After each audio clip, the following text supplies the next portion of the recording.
Òun ni Jésù Kristi. To be led by our Father in the Lord. Bàbá tó kún lẹ́yìn. Hallelujah. Ẹ máa gbé fọ́tò Jésù jáde. Oyè akọrin. Ẹ kí ló bá ìdè dúró.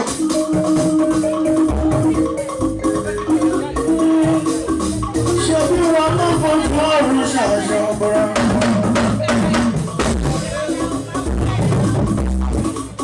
Kristi lọ́lága àkọ́kọ́ kan.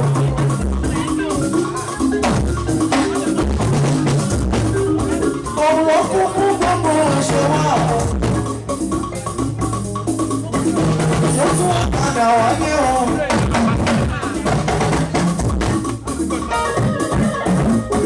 Orúkọ ìṣẹ́gun wọn ṣó. Ọ̀gá gbogbo àtàkùn àpẹẹrẹ ìgbà foríjì. Ó ṣẹ́gun wọn. Aláwọ̀ adígbò Jésù fi ọwọ́.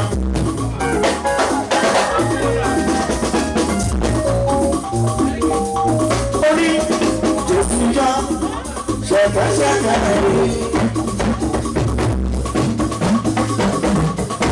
Òdúró sọ̀rọ̀ mí dára yé. Ẹ̀ẹ́dẹ̀rẹ̀ ìyẹ́dẹ̀yẹ ló fi rà mí padà. Jésù sì yá ọkọ mi. Jésù yá ṣẹ̀kẹ̀ṣẹ̀kẹ̀ mi. Òdúró sọ̀rọ̀ mí dára yé.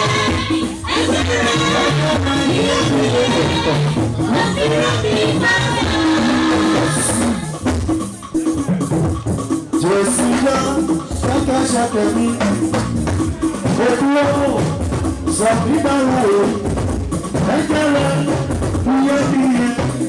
Ṣé o lè fi rán mi padà? Jésù sì yá o.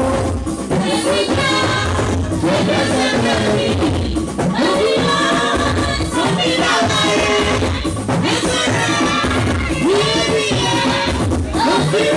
Ọba ni ó máa jẹ́. Ọba ni ó máa jẹ́.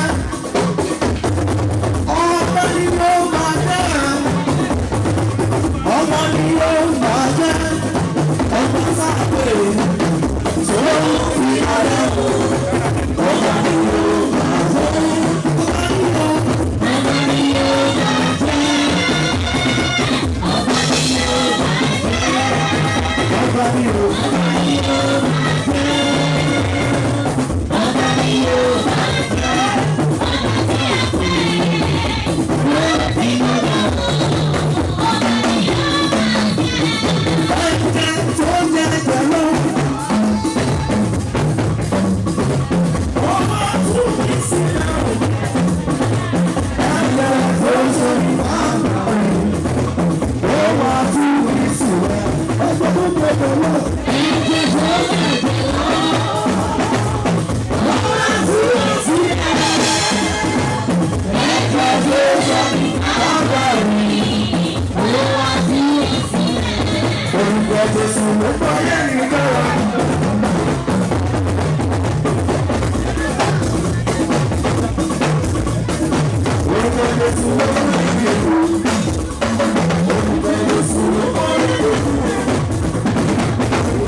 Thank you.